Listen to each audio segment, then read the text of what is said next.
28th and Broadway, the building across the street from me. If you could see through the scaffolding, you'd see that it's a very beautiful building. I worked on the 4th floor at a company called Sunshine Industries.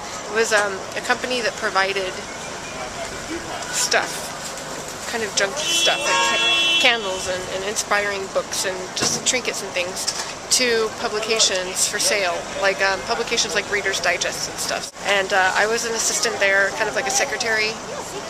I answered the phones. I ran errands because we would often make the products ourselves, so I'd have to run errands through the fashion and jewelry districts to get the stuff to make the products.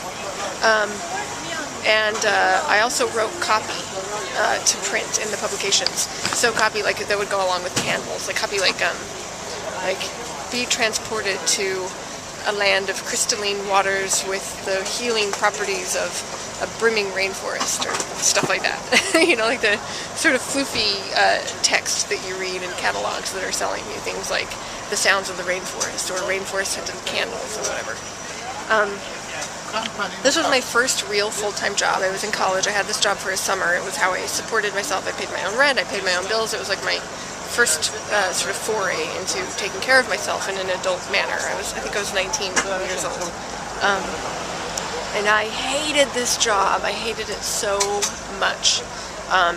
It was really boring. I wasn't interested in the work, although I did like having to write copy. That was fun. But everything about the job was, other than that, was kind of depressing. And the people who worked there were like in their late 20s, early 30s, so they were all fairly young. And they just seemed unhappy. Everybody seemed unhappy. People were kind of rude. It gave me a glimpse into like a 9-to-5 life that I knew then that I didn't want. What's funny is that since then I have sort of continuously had a 9-to-5 life, a typical like day job life, but it gets a lot better. That was not a good example of what 9-to-5 was, and if I could go back and tell myself that, you know, I would say, this job sucks, but know that there are good jobs out there, and a 9-to-5 life can be good if you're doing interesting work. So, there you have it. Life lessons from 28th and Broadway.